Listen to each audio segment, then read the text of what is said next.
2 Kings chapter 6. The sons of the prophets said to Elisha, "See now, the place where we live and meet with you is too small for us. Please let us go to the Jordan, and each man take a beam from there, and let's make us a place there where we may live." He answered, "Go." One said, "Please be pleased to go with your servants." He answered, "I will go." So he went with them. When they came to the Jordan, they cut down wood. But as one was cutting down a tree, the axe head fell into the water. Then he cried out and said, "Alas, my master," for it was borrowed. The man of God asked, "Where did it fall?" He showed him the place. He cut down a stick, threw it in there, and made the iron float. He said, "Take it." So he put out his hand and took it.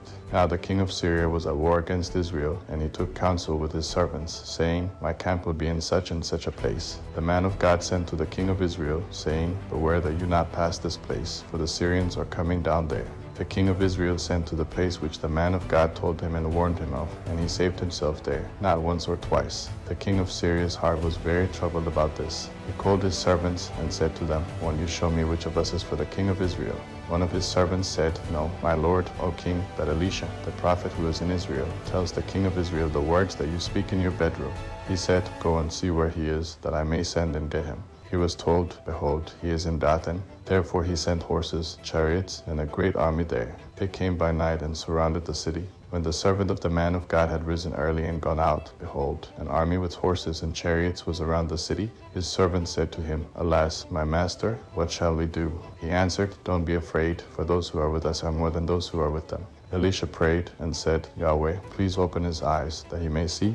Yahweh opened the young man's eyes, and he saw, and behold, the mountain was full of horses and chariots of fire around Elisha. When they came down to him, Elisha prayed to Yahweh and said, "Please strike this people with blindness." He struck them with blindness according to Elisha's word. Elisha said to them, "This is not the way, neither is this the city. Follow me, and I will bring you to the man whom you seek." He led them to Samaria. When they had come into Samaria, Elisha said, "Yahweh, open these men's eyes, that they may see." Yahweh opened their eyes, and they saw, and behold, they were in the middle of Samaria.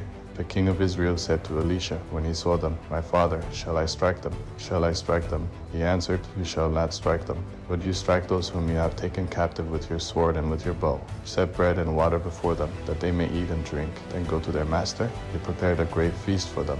After they ate and drank, he sent them away, and they went to their master. So the bands of Syria stopped raiding the land of Israel. After this, Ben-Hadad king of Syria gathered all his army, and went up and besieged Samaria.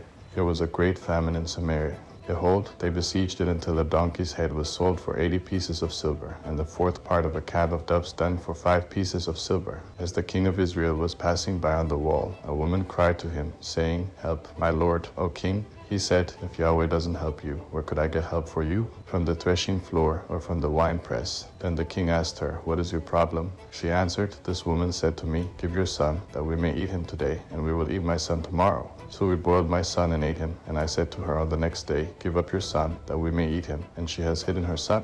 When the king heard the words of the woman, he tore his clothes. Now he was passing by on the wall, and the people looked, and behold, he had sackcloth underneath on his body. Then he said, "God do so to me, and more also, if the head of Elisha the son of Shaphat stays on him today." But Elisha was sitting in his house, and the elders were sitting with him. Then the king sent a man from before him, but before the messenger came to him, he said to the elders, "Do you see how this son of a murderer has sent to take away my head? Behold, when the messenger comes, shut the door, and hold the door shut against him. Isn't the sound of his master's feet behind him?" While he was still talking with them, behold, the messenger came down to him. Then he said, "Behold, this evil is from Yahweh. Why should I wait for Yahweh any longer?"